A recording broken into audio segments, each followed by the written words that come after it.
Welcome to Never Too Early, a YouTube series focused on unconventional talent insights for founders. I'm Lauren Ipsen, talent partner at Decibel. In each episode, we'll cover the top 5 commonly asked questions that we get from founders building their organizations for the very first time. It's never too early to learn from the best. I'm super excited to introduce my guest today, Nir Polak. Nir was most recently the co-founder and CEO of Exabeam. He has 18 years of experience in information security, including executive experience setting company strategy, driving execution, building new products, and bringing them to market. He is currently now a builder at White Rabbit, which is leading the way for building the next generation of cybersecurity companies. So he is one of the most qualified to answer the top 5 questions we get from founders that are looking for their co-founders for the very first time. Welcome to the show. Thank you for joining. Thank you. Happy to be here. I really appreciate you taking the time. I just covered your incredibly impressive professional background. Tell the listeners something fun about you, though. Fun about me. I don't know if it's fun, but people won't know. I almost went to jail in 6th grade. Okay. Tell us more. So it was April Fool's, and a friend of mine and I wanted to kind of do a trick on one of our teachers. We went on this class trip, and during the class trip, she forgot one of the students. And he got stuck alone and needed to kind of have his parents come and pick him up. It was a whole fiasco on that. So we, April Fools, thought that we're going to do something funny. So we wrote a letter from the principal and literally fired her. And we signed it with the principal's signature. Now, we're not that stupid, so we used a sister of my friend to do that. But long story short, police investigations. It was a lot of fun. So that was my. Oh my God. That is a fun story. Where did that leave you after? How did you get out of the debacle? We came out and just said, "Hey, it's us." Cool. That's a fun one. Thank you for sharing. I love it. Okay. So today, Nir and I are going to chat through a couple of different components to how you should pick your co-founder and co-founder dynamics and the best way to ensure that you're set up for a successful marriage. It's something that comes up a lot. And so I think it'll be really beneficial for our founders to go deep on. So I'm going to start with the questions that I get. And then hopefully towards the end, we can cover some questions that you think are helpful to align on. And we'll go from there. Does it sound like a good plan? Sounds great. Cool. Let's start with how you can meet other potential co-founders. And once you do meet people that are interested in potentially starting something and passionate around the same area, then how you evaluate whether or not they could be a good fit for a coworker or a co-partner. Last company I did, a company called Exabeam. We were 3 co-founders. One that I knew very, very well because I hired him to our prior company. So I got a chance to work with him for probably, I want to say, 7 years prior. So we had a lot of working relationship. But one that we did not know. And I got reference to him through a common person. So I didn't need to do a lot of various datings to find the co-founder. We kind of found somebody out of the gate that kind of like worked really well. But what do? You're looking first. One is you're looking to complete kind of who you are. So you're not looking for people that are like you. Okay. You're looking for people that are going to add value in whatever lane they're running, if it's technology, if it's product, if it's research, if it's the CEO, what do they bring to the table? But what you're relying on is you're relying on values and perspective of the world, and so you're going on dates. You just spend a lot of dates with them. You go out and drink, and you talk about life, and you talk about their childhood, and you just want to get to know them as a person. and then you do just a lot of back channel references. So you asked, where do you find these people? So that's an interesting question because I did not need to go to seek, but I'll tell you what I'm doing now for these companies that we're building is we're looking for a typecast of people, depending for what position, and we're going to offer them a founder position in one of our ideas. So we literally have someone like you, Lauren, that is searching for talent, and we kind of have a typecast. What are the companies? What positions? How do they look like from a career trajectory? And then we start dating them, and we Mhm. figure out how it goes. Yeah. Cool. I've been doing a lot of that, obviously, as I'm sure you can imagine. And it's always really interesting to see. I mean, some founders, I'll connect them with advisors or folks that we can infuse into their fold in a fractional capacity. And then over time, they start to build rapport and start to get more excited about what they're building and then maybe lean into more of a full time co founder type role. It's such a difficult one, especially when it's one individual that came with this idea and then someone else where you're wanting to give them founder equity or the same incentive and energy around the long-term vision for a product, uh but how do you do that when you weren't the one that initially thought of it and all of these types of things? So it's a difficult thing to pattern match and to marry people around an idea when it was one individual's idea, I have found. I think that people, I think, put too much, um, I would say, weight into the idea itself. Mm, A company is much more than an idea. yeah. An idea is something very thin. Yeah, companies change, their strategy changes. As even when you have the idea, that doing ideation validation, validating the idea, bringing that to a strategy, to a minimal viable product, understanding the go to market against that. There is so much to do Yeah. than just an idea. A company is a combination of a team, an opportunity, and an execution. And I think the idea is somewhere in the opportunity, but it's not. There's so much more than Yeah. that. And I think somebody bringing the idea is great. If I don't know, my last company I did, the idea was mine because I came up with it. But would I say that kind of like my co-founders felt that the company is less theirs than mine? I don't think so. We founded it together, and we jumped on the journey together, with the ups and downs. And the difference between an employee and a founder is not employed by the company. Maybe it is on paper, but it's their baby. It's a much bigger responsibility than just kind of like being an employee. And that's what you're looking for. It's not necessarily somebody that came with it. I think that people that think the idea is everything, it's just the beginning of pulling on a thread. Mm. I think that's really cool. I I think that's the difficult part to vet for, right? Is trying to vet for people that are going to treat your baby like their baby, Mhm. right? Hard. And really adopt that baby and take on ownership as a legitimate parent to continue to just exhaust that metaphor. One thing you spoke to that I want to dive a little deeper on is finding individuals that can complement your skill sets or complete you. I have a lot of founders in our portfolio that come from companies that they've worked together and they immediately start hiring great people that they've worked with in the past, but then it's a lot of like-minded individuals that are working on a problem together, and so not a lot of challenging of ideas or different perspectives.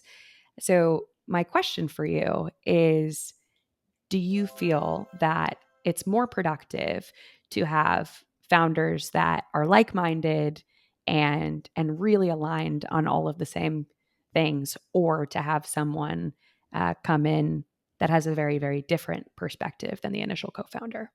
Yeah, so I think that there's an element again, what you want to align on is you want to align on the working behavior and your values of what you want your baby to be and how you want the interactions to take place and conflict resolution to take place, but conflict is healthy. You do not want kind of like yes men all to each other. You kind of need that yin and yang. You do need to bring that different perspective and capabilities. Um, and I think people that work with each other in the past are great. Kind of like, I've seen multiple companies that founding team is now on their third founding, kind of a third company. And it's the same founding team over and over again. And they complete each other super well. They're very different than each other, but they all respect each other. Um, I don't believe in just a kumbaya. Kumbaya doesn't create a good company. Yeah. Yeah. Cool. So differing perspectives is great, but there's a difference between, having different perspectives and also just being able to work together and respect each other and create synergy and in a dynamic working environment, right? Talk to me a little bit about, I mean, the equity side of things comes up often. So, how do you determine who makes the decisions? How does voting work? Can one person fire another person? Let's just assume, unfortunately, because these things do happen, that in this situation, things have hit the fan and we have to come to some resolution and determine who's going to be the driving force for the company. So there isn't like one formula, but I can give guiding factors a little bit. Um, One is everybody has reverse vest, and it's a 4 year. It's enough time to kind of build time. There is a cliff. It's a 1 year cliff. It's very important. All these different things. And now, what we've done in our last company is we've created what's called the founder agreement, which was a document that we kind of all agreed on what would be the working relationship, who could fire whom, how would that go. And in our last company, it was me and another guy that said that knew each other very well. We had a third that knew each other less, and what could happen, and would we push him out at one point? How would that look like? So what we did is we created a way where all of us report to the board, and they didn't report to me as a CEO; they reported to the board, just to put comfort for people to kind of like say, okay, it's going to be us and the investor that's going to make a decision, yay or nay. Same way that the board has control over the CEO itself, kind of hiring and firing the CEO. When it comes to conflict resolution, or kind of which idea, the best idea needs to win, and that really depends on ego. And if you're one of your values has to be no ego in order for that to work, and then accept ideas that are not yours and say, well, that is something here. Yeah, you're probably right. And that needs to have that goes back to the values and the culture. You need people that are like-minded on that won't have the ego to do that. Um, and then in the end, as the company grows, now you're not a founding team, it is a lot on the shoulders of the CEO. It's like you're starting to hire more executives and they make the decision in the end. That's how it goes. It's Yeah. kind of a dictatorship. Yeah. That's, they have the responsibility. Totally an aside, but what's your perspective on co-founding CEOs? I don't like it. Yeah, I don't either. Um, Elaborate. Tell me more. Look, there could be a situation where you have somebody that owns all the go-to-market side of the house, customer facing, and somebody that owns every side, but there still needs to be one decision making. You can have the office of the CEO, but you're going to have conflicts. And if these people get along great, then great, but when they don't, you're going to have issues. I'm a believer in one throat to choke. Kind of like that's how it goes. And that's why when things go well, it's a team win, and when things go bad, the CEO screwed up. Yeah. What have you seen is most common from an equity standpoint? Let's say it's a co-founding CTO and a founding CEO. Even split. What feels right? Again, it's what feels right. There's two views here. There's the view that it's common split, half half, or third third third, whatever that is.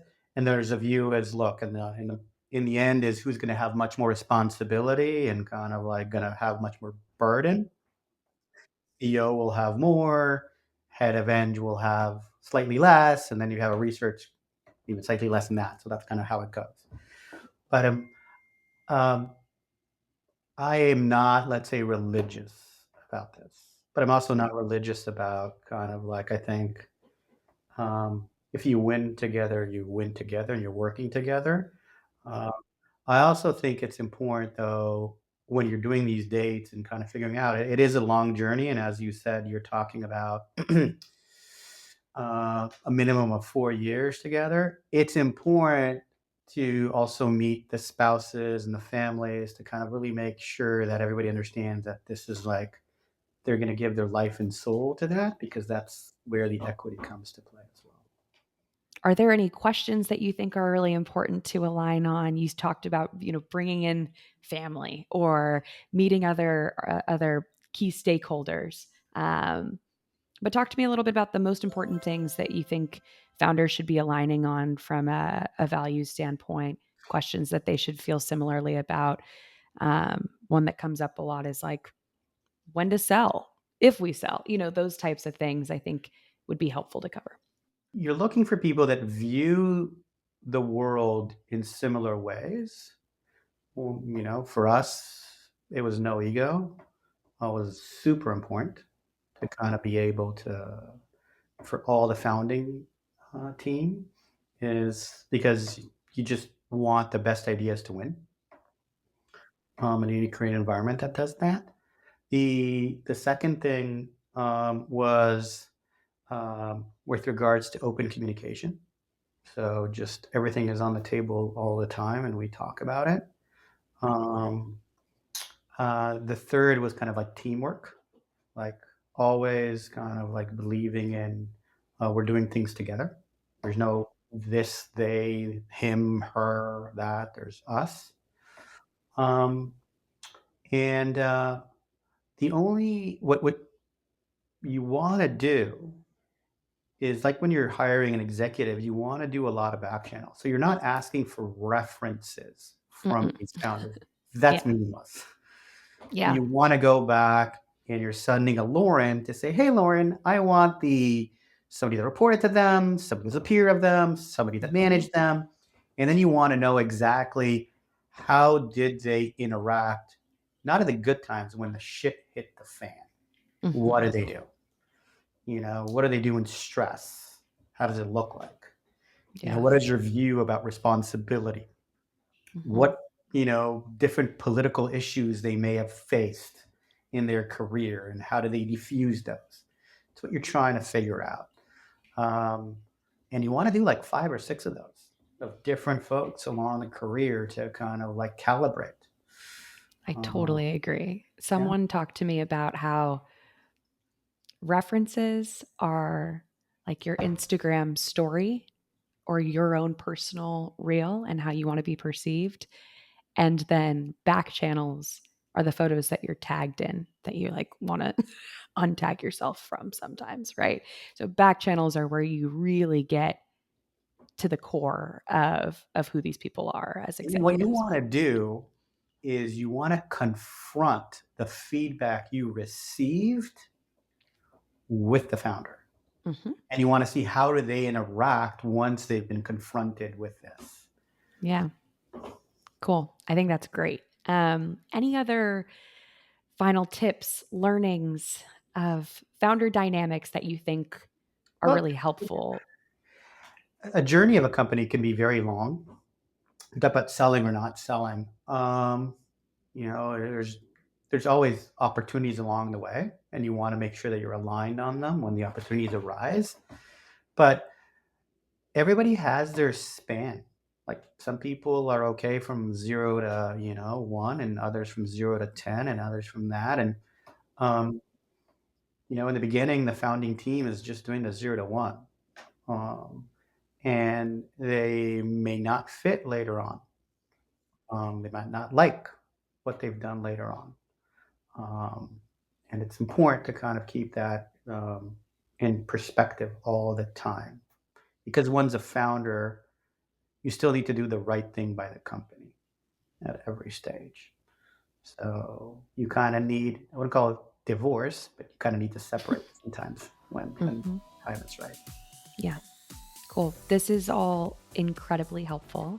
Thank you so much for joining and for sharing your insights. And I appreciate how candid you were too. I know that some of these things are not the easiest to work through. And I know it'll be super helpful for our founders to learn from your direct experiences. So thank you so Thanks much for for having me. joining me on the show. Lovely to have you. And thank you all for tuning in to Never Too Early. More to come soon.